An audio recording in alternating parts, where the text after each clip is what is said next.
नमस्कार। यस गुरु ऐप पर आप सभी का हार्दिक स्वागत है। जो आप सभी ने संस्कृत का पहला मॉक टेस्ट दिया और अच्छे आपके स्कोर रहे और आपकी जो आगामी रीट परीक्षा है उसी को आधार मानकर ये टेस्ट बनाया गया है और प्रयास किया गया है कि 30 क्वेश्चन में 45 से 50 क्वेश्चन का आपका कवर हो सके और आपको अच्छे से जानकारी दी जा सके और प्रत्येक यूनिट को कवर अप किया गया है। पहला प्रश्न हम देखते हैं, निम्नलिखितेषु विधिषु परंपरागत विधि ही नास्ति, यानी परंपरागत और आधुनिक दो प्रकार विधियों का बांटा गया है, प्राचीन और नवीन विधि। तो पाठशाला विधि है ये परंपरागत विधि है, सूत्र विधि भी परंपरागत है और व्याख्या विधि है ये भी परंपरागत है, ये तीनों। तो ये परंपरागत यानी प्राचीन विधियाँ हैं और जो आगमन विधि है ये नवीन विधि है, आधुनिक विधि है। तो यह आपका आंसर हो जाएगा सी,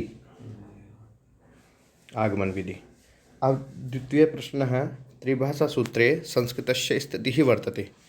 त्रिभाषा सूत्र में संस्कृत की स्थिति है, अनिवार्य है या वैकल्पिक है, महत्वपूर्ण है या और कुछ भी नहीं है। तो त्रिभाषा सूत्र है उसमें संस्कृत की स्थिति है वैकल्पिक रूप में है, अनिवार्य नहीं है। आप इसको वैकल्पिक तृतीय भाषा के रूप में पढ़ सकते हैं।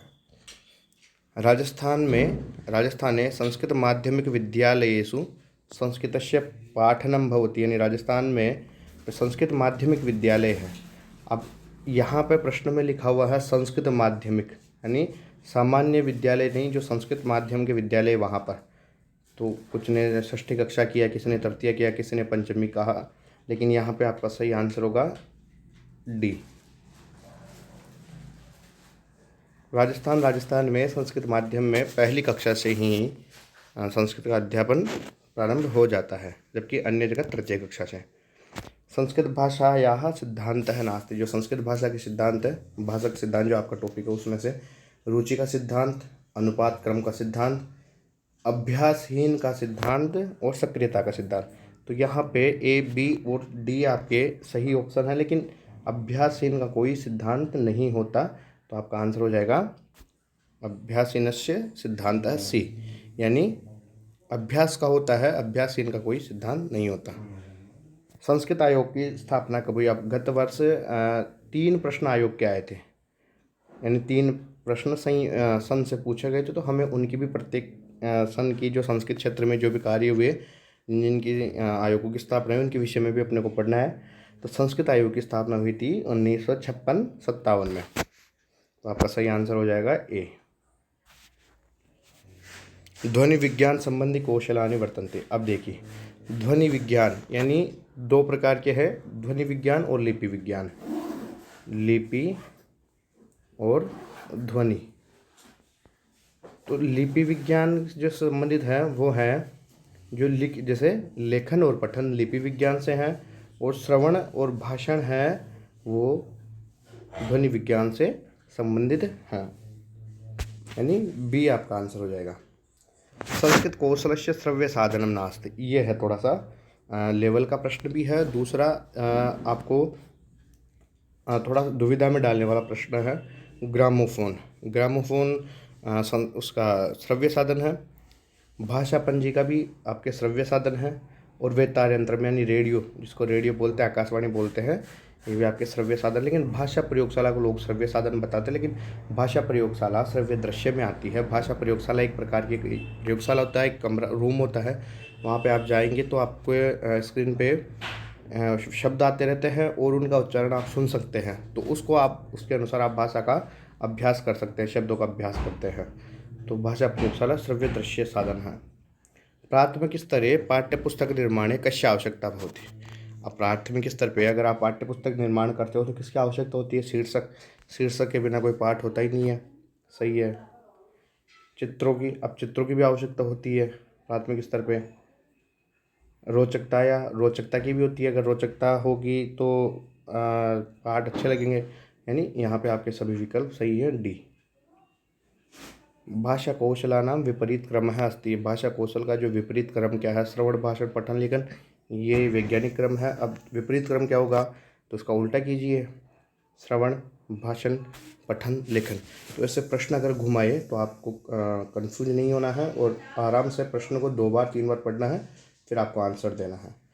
संस्कृत शिक्षणस्य सामग्री अस्ति, संस्कृत शिक्षण सामग्री अस्ति। अब देखिए जो संस्कृत की शिक्षण सामग्री, जो श्रव्य दृश्य सामग्रियाँ हैं, वो क्या है? वो साधन है या साध्य है, या साधन और साध्य दोनों है, या सभी सही है? तो ध्यान रहे, संस्कृत शिक्षण सामग्री केवल साधन मात्र है, यह साध्य नहीं है। तो आपका सही आंसर हो जाएगा ए। मूल्यांकन की विशेषता नहीं है। मूल्यांकन वैध होना चाहिए, विश्वसनीय होना चाहिए, व्यापक होना चाहिए, लेकिन रुचिहीनता मूल्यांकन में नहीं होनी चाहिए। मूल्यांकन रुचिपूर्ण भी होना चाहिए। वैधता, वैधता का अर्थ होता है मूल्यांकन का जितना भी आपके जो उद्देश्य है उन उद्देश्यों की पूर्ति होती है तो वैध होता है। विश्वसनीयता यानी मूल्यांकन का कितना भी बार आपका रीचेकिंग की जाए, रिटोटलिंग की जाए, लेकिन जो परिणाम है वो एक बार आएगा, एक ही आता है। रुचिहीनता होता ही नहीं है। व्यापकता यानी जितना भी आपका सिलेबस है, पाठ्यक्रम है, उन सबको आधार मानकर, उन सबको आधार के ऊपर प्रश्न निर्माण होता है, मूल्यांकन होता है, तो वो व्यापक होता है। आगे देखते हैं मौखिक परीक्षा, यह प्रकार है नास्ति। अंत्याक्षरी, अंत्याक्षरी मौखिक परीक्षा का ही प्रकार है। शला का परीक्षा एक पुस्तक होती है, उसमें एक शला का खंड होता है, यानी एक लकड़ी का टुकड़ा होता है, वो उसमें को पुस्तक में बीच में कहीं पे भी वो रख दिया जाता है, वहीं से प्रश्न पूछा जाता है, तो ये भी मौखिक होता है। साक्षात्कार भी मौखिक होता है, लेकिन वस्तुनिष्ठ परीक्षा आपकी लिखित होती है, जो आप अभी टेस्ट दे रहे हैं वो वस्तुनिष्ठ परीक्षा का ही प्रकार है। तो ये आपका आंसर सही, मौखिक परीक्षा का प्रकार नहीं है, आपका सही ऑप्शन हो जाएगा डी। राजस्थान में सतत व्यापक मूल्यांकन का प्रारंभ कब हुआ? राजस्थान में सतत व्यापक मूल्यांकन का प्रारंभ 2010-11 से हुआ है। सीबीएसई ने 2009-10 में किया, लेकिन राजस्थान में अलवर और जयपुर के 60 विद्यालय में मिलाकर प्रारंभ किया गया है। उपचारात्मक शिक्षण का आधार होता है। अब उपचारात्मक शिक्षण किसको किया जाता है? समस्याग्रस्त बालकों की समस्याओं को दूर करने के लिए उपचारात्मक शिक्षण किया जाता है। तो उपचारात्मक शिक्षण के लिए निदानात्मक परीक्षण पहले होना आवश्यक है, और निदानात्मक परीक्षण जिस प्रकार से होगा, जितना अच्छा होगा उतना ही अच्छा उपचारात्मक शिक्षण होता है। तो निदानात्मक परीक्षण उसका आधार होता है। ये 15वां प्रश्न इसी के समान है। समस्यायाः कारणानां ज्ञानं भवति, यानी समस्याओं का कारणों का ज्ञान किससे होता है? तो समस्याओं का दूर तो होता है उपचारात्मक शिक्षण से, और समस्याओं के कारणों का ज्ञान होता है निदानात्मक परीक्षण से। यानी जो समस्याएं होती है उनमें किस वजह से समस्या हुई, समस्या के क्या कारण थे, उनका ज्ञान करना ही निदानात्मक परीक्षण होता है।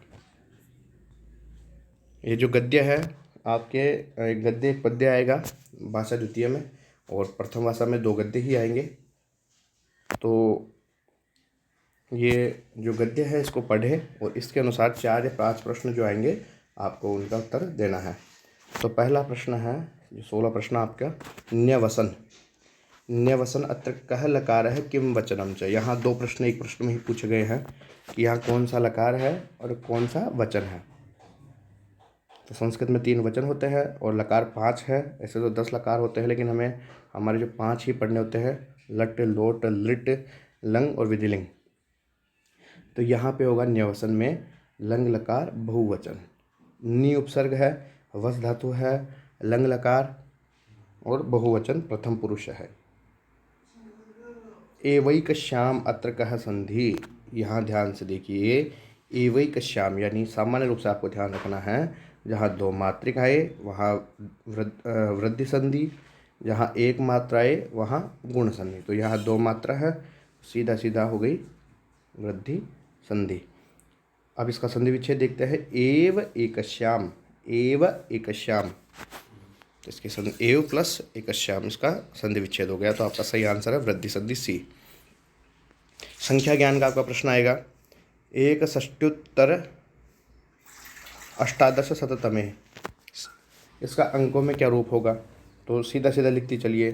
पहले तो लिखिए 1, फिर है षष्ठी यानी 61, फिर है उत्तर यानी बाद में, तो बाद में आएगा अष्टादश यानी 18, तो सीधा सीधा हो गया 1861। धर्म कर्मणि, यहाँ धर्म कर्मणि शब्द में कौन सी विभक्ति है? तो कर्म शब्द नपुंसक लिंग है, तो यहाँ पे सप्तमी विभक्ति हो जाएगी। सप्तमी विभक्ति में बनता है कर्मणि, षष्ठी में बनता है कर्मणः, चतुर्थी में कर्मणे और द्वितीय में कर्म रूप ही बनता है। तो यहाँ आपका सही आंसर हो जाएगा सप्तमी ए। रूपायिता पदे कह प्रत्यय किम लिंगम च, यही देखिए आपके दो प्रश्न फिर यहाँ से आ रहे हैं। तो रूपायिता शब्द है, ये यहाँ पे इसमें कौन सा प्रत्यय है? त प्रत्यय और स्त्रीलिंग है, आ रहा है अंत में तो स्त्रीलिंग है और त प्रत्यय है। त प्रत्यय से बने हुए तीनों लिंगों में रूप चलते हैं। अगर ये पुल्लिंग में होता तो रूपायितः होता, नपुंसक लिंग में होता तो रूपायितम होता। आगे चलते हैं हम, आपका सही आंसर यहाँ पे डी होगा। अधोलिखित पद्याधारेण प्रश्नानाम उत्तराणि समाधेयाः, यानी जो आपका ये पद्य, एक पद्य आएगा उसके अनुसार आपको उत्तर देने हैं। त्वमेव माता च पिता त्वमेव, त्वमेव बंधुश्च सखा त्वमेव, त्वमेव विद्या द्रविड़म त्वमेव, त्वमेव सर्वं मम देव देव। अब हम प्रश्न हल करते इसके। अस्मिन् श्लोके किम छंदः, इस श्लोक में कौन सा छंद है? तो यहाँ ऑप्शन दे रखा है उपजाति, उपेंद्र वज्रा, इंद्र वज्रा और वंशस्थ। तो सबसे पहले हम देखते हैं इन छंदों की क्या होती है विशेषता। उपजाति में 11 वर्ण होते हैं, उपेंद्र वज्रा में भी 11 और इंद्र वज्रा में भी 11 और वंशस्थ में 12। तो पहले हम इनके वर्णों की गणना करते हैं। 1 2 3 4 5 6 7 8 9 10 11। 1 2 3 4 5 6 7 8 9 10 11, यानी 11 वर्ण हैं सब में। अब एक सामान्य से ट्रिक है तीनों छंदों में इनका ज्ञान करने के लिए।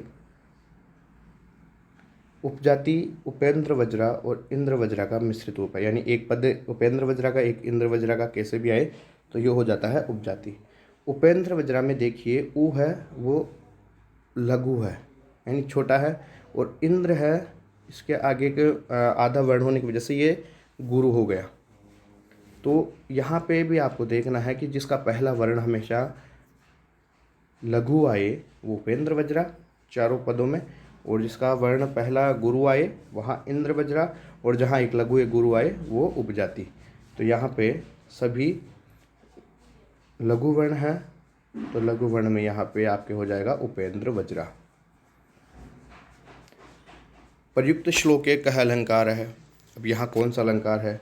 तो आप एक बार श्लोक को देखेंगे तो यहाँ शब्दों की वर्णों की बार बार आवृत्ति हो रही है। तो बार बार आवृत्ति होने से वर्णों की इनकी आवृत्ति होने से यहाँ अनुप्रास अलंकार होता है। अब समास का प्रश्न है। माता च पिता च पदस्य समास पदम किम, और समासस्य नाम। तो यानी आपके फिर दो प्रश्न यहाँ पे आ गए हैं। माता च पिता च यानी क्या होता है? माता पिता होता है या पितरौ होता है, या पितरौ द्विगु समास है इसमें, पितरौ होकर द्वंद्व समास है, या फिर पितरौ द्वंद्व। तो यानी बनता तो पितरौ है लेकिन आपको द्विगु और द्वंद्व में आपको अंतर करना है। द्विगु में पहला पद संख्यावाची होता है जबकि द्वंद्व में दोनों पद प्रधान होते हैं। तो यहाँ आपका सही आंसर हो जाएगा डी, माता च पिता च। सर्वम शब्द वर्तते। अब देखिए सर्वम शब्द है, सर्वम शब्द किस प्रकार का शब्द है? ये संज्ञा है, उपसर्ग है, सर्वनाम है या कर्ता है?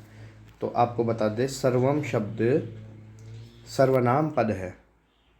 सर्व शब्द है और इसकी द्वितीय विभक्ति में भी सर्वम बनता है, प्रथमा में भी सर्वम बनता है। तो सर्वम शब्द सर्वनाम पद है, संज्ञा के स्थान पर काम आने वाले शब्द सर्वनाम। अच इत्यादि कौरता, आपको माहेश्वरी सूत्रों के आधार पर प्रश्न आएंगे। तो अगर अच प्रत्याहार आता है तो उसका क्या अर्थ माना जाएगा? उसका अर्थ व्यंजन होता है, स्वर होता है, मूल स्वर होते हैं जो 5 होते हैं, या सभी होंगे। तो आपने सभी समझ के सभी कर दिए होंगे।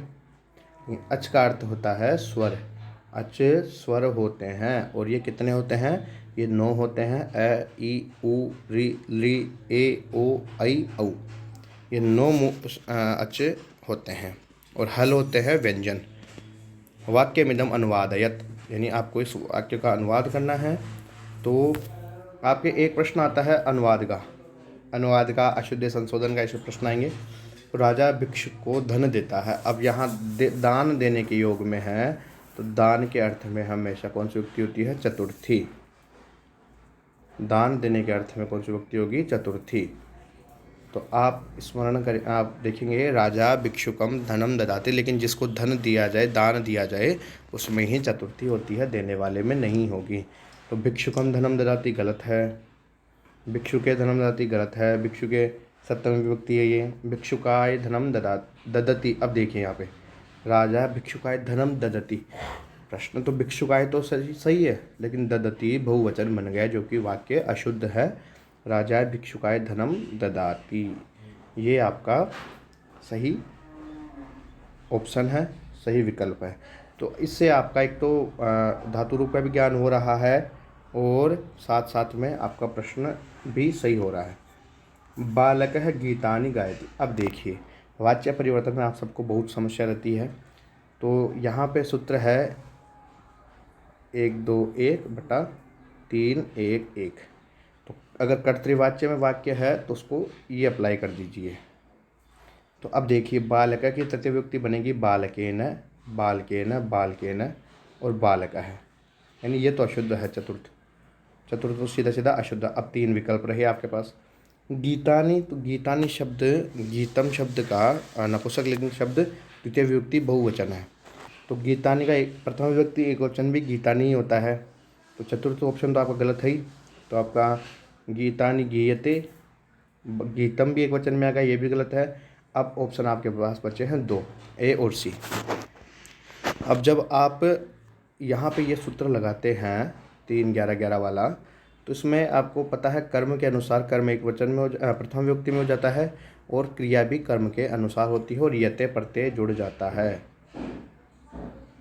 ठीक है, तो इस अनुसार जब आप आगे प्रश्न देखेंगे तो गीतानि बहुवचन है, तो बहुवचन में ही आगे क्रिया होगी। तो गीयते नहीं बनेगा, यहाँ पे भी बहुवचन की ही क्रिया बनेगी, गीयन्ते। बालकेन गीतानि गीयन्ते। अगर गीतम आता तो यहाँ गीयते बनता। एक सूक्ति का प्रश्न आता है आपके, संघे शक्ति कल युगे, ऐसे खाली स्थान दे दिया जाएगा और फिर इसको ऑप्शन दे दिया जाएगा। तो सतयुगे, कलौ युगे, वर्तमान युगे या प्राचीन युगे। तो यहाँ क्या ऑप्शन होगा? यहाँ होगा संघे शक्ति कलौ युगे। आपका सही ऑप्शन बी होगा। एक उच्चारण स्थान का प्रश्न आता है आपके, ल इति शब्दस्य उच्चारण स्थानम वर्तते। तो ल का उच्चारण स्थान क्या है?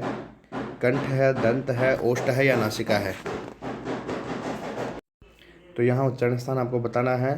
तो लृतुलसानाम दंतः, तो लृ और तवर्ग और ल का और स दंतव्य स का क्या होगा? उच्चारण स्थान दंत होगा। आपका सही ऑप्शन है बी।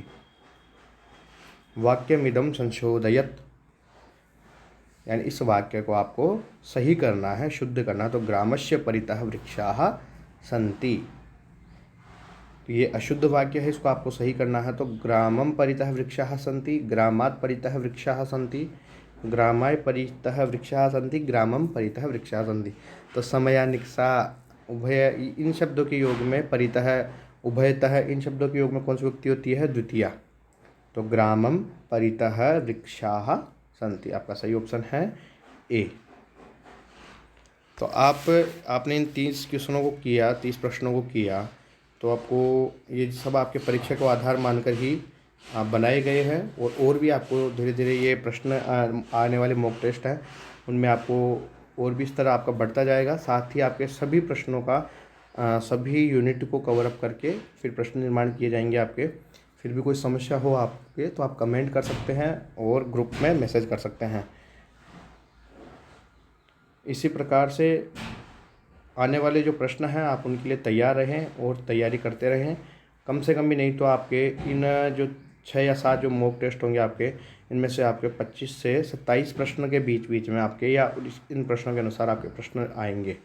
तो कोशिश करें संस्कृत में 30 में से 30, 28, 29 नंबर लाने के लिए, और ये आपके सिलेक्शन के लिए मुख्य भाषा हो सकती है। धन्यवाद।